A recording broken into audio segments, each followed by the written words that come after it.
महाभारत की इस कक्षा में हम 10वें अध्याय का स्वाध्याय करेंगे। पिछली कक्षा में हमने जाना कि विदुर धृतराष्ट्र को किस तरह से उपदेश कर रहे हैं, नीतियों के बारे में बता रहे हैं, लेकिन धृतराष्ट्र अभी तृप्त नहीं हुए हैं। वो अभी भी कह रहे हैं कि तू मुझे और उपदेश कर, अभी भी मुझे तृप्ति नहीं हुई। वो सुन रहे हैं कि इस तरह जो उनको चिंता लगी हुई है, भय समाया हुआ है उनके मन में पांडवों के लेकर, तो वो कुछ देना नहीं चाहते और इसलिए वो हम यह कहें कि वो दुखी हैं। और कुछ इस तरह से उपदेश सुनकर उनको लग रहा है कि मैं सुखी हो जाऊं, कोई इस तरह से हल निकल आए। तो वो जो नीतियां बता रहे हैं विदुर जी, और अब क्या नीतियों का उपदेश देते हैं, तो वो हम इसमें आज 10वें अध्याय में सुनते हैं। धृतराष्ट्र बोले, महाबुद्धे, तुम पुण्य, धर्म और अर्थ से युक्त बातें सुनाओ। इन्हें सुनकर मुझे तृप्ति नहीं हो रही है। इस विषय में तुम विलक्षण बातें कह रहे हो।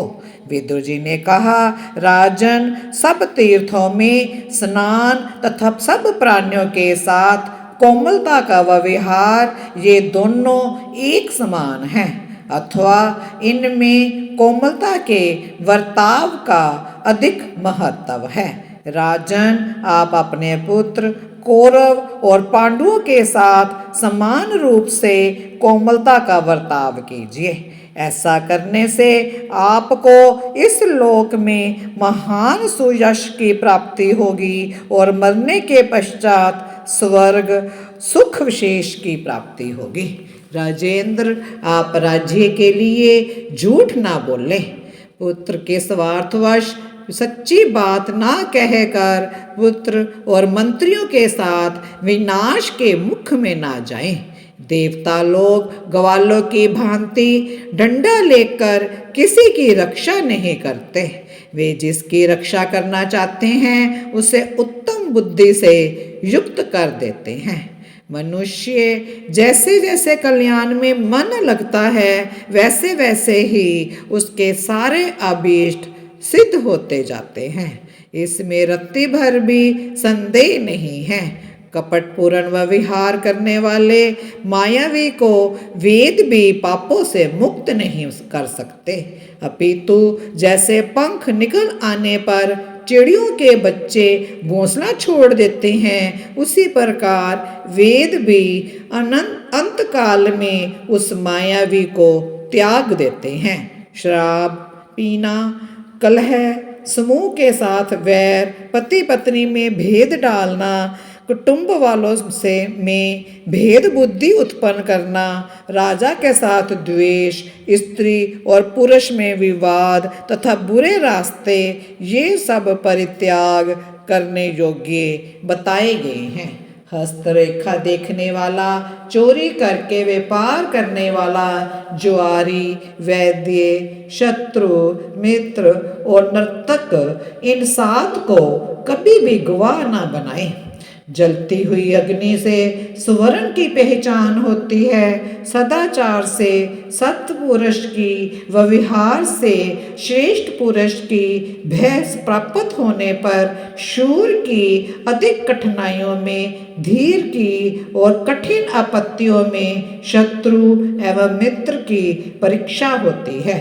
वृद्धा अवस्था सुंदर रूप को, आशा, धीरता को, मृत्यु, प्राणों को, असूया, गुणों में दोष देखने की प्रवृत्ति, धर्म आचरण को, क्रोध, लक्ष्मी को, नीच पुरुषों की सेवा, सत्य स्वभाव को, काम, लज्जा को और अभिमान, सर्वस्व को नष्ट कर देता है।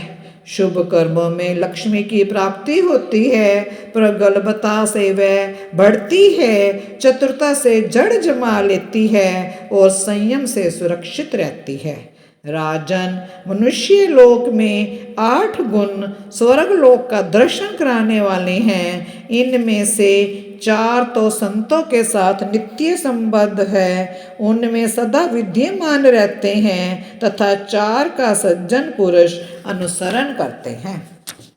यज्ञ, दान, शास्त्रों का अध्ययन और ये तप, ये चारों सज्जनों के साथ सदा संबंध है, तथा मनोनिग्रह, सत्य, सरलता और कोमलता, इन चारों का संत जन अनुसरण करते हैं।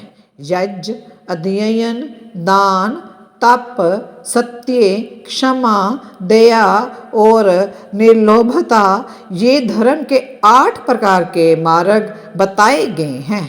इनमें से पहले 4 का तो कोई दंभी मनुष्य भी दंभ के लिए सेवन कर सकता है, परंतु अंतिम 4 तो जो महात्मा नहीं हैं उनमें रह ही नहीं सकते। जिस सभा में वृद्ध ना हो वह सभा नहीं, जो धर्म की बात ना कहे वे वृद्ध नहीं, जिसमें सत्य ना हो वह धर्म नहीं, जो कपट से पूर्ण हो वह सत्य नहीं है। सत्य, व्रत पालन, शास्त्र ज्ञान, विद्या, कुलीनता, शील, बल, शूरवीरता और चमत्कार पूर्ण बात कहना, ये 10 स्वर्ग के हेतु हैं। गुणों में दोष देखने वाला, मर्म पर आघात करने वाला, निर्दय, दयाहीन, शत्रुता करने वाला और दुष्ट पुरुष पाप आचरण करता हुआ शीघ्र ही महान कष्ट को प्राप्त होता है। दिन भर में वह कार्य कर ले जिससे रात्रि में सुख से रह सके, और 8 मास में वह कार्य कर ले जिससे वर्षा के 4 मास सुख से व्यतीत कर सके। पहली अवस्था यौन में वह काम करे जिससे वृद्ध अवस्था में सुखपूर्वक रह सके, और जीवन भर वह कार्य करे जिससे मरने के पश्चात भी परलोक अर्थात पुनर्जन्म में सुख में रह सके। सज्जन पुरुष पच जाने पर अन्न की, निष्कलंक यौवन बीत जाने पर पत्नी या स्त्री की, संग्राम विजय कर लेने पर शूरवीर की और संसार सागर को पार कर लेने पर तपस्वी की प्रशंसा करते हैं। ऋषि और महात्माओं के कुल तथा नदियों के उत्पत्ति स्थान को जानने का प्रयत्न नहीं करना चाहिए। इसी प्रकार स्त्रियों के दुष्चरित्र का कारण जानने पर का भी प्रयत्न नहीं करना चाहिए। राजन, ब्राह्मणों के आदर सम्मान में लगा रहने वाला, दाता, कुटुंबी जनों के प्रति कोमलता का व्यवहार करने वाला तथा शीलवान राजा चिरकाल तक पृथ्वी का पालन करता है। शूरवीर, विद्वान और सेवा धर्म को जानने वाला, ये 3 प्रकार के मनुष्य ही पृथ्वी रूप लता से सुवर्ण रूप पुष्पों का संचय करते हैं। राजन, आप दुर्योधन, शकुनी, मूरख, दुशासन तथा कर्ण पर राज्य का भार रखकर उन्नति कैसे कर सकते हैं? भरत श्रेष्ठ, पांडव सभी उत्तम गुणों से संपन्न हैं और आप में पिता का सा भाव रखकर बर्ताव करते हैं। आप भी उन पर पुत्र भाव रखकर उचित बर्ताव कीजिए। इस तरह इस अध्याय में हमने देखा कि विदुर फिर धृतराष्ट्र को कैसे उपदेश दे रहे हैं कि आप राज्य का जो भार है, जो दुशासन, मूरख, शकुनी, दुर्योधन आदि पर रखकर कैसे उन्नति कर सकते हो, और जो पांडव उत्तम गुणों से संपन्न हैं और आप में पिता का सा भाव रखते हैं और उन वैसा व्यवहार करते हैं, आप भी उन पर उसी तरह पुत्र भाव रखकर उनके साथ उचित व्यवहार कीजिए। आज इतना ही, हम आगे देखेंगे अगली कक्षा में विदुर और धृतराष्ट्र क्या चर्चा करते हैं। तो आप वीडियो को लाइक भी करें, सब्सक्राइब भी करें, शेयर भी करें। ओम शांति शांति शांति।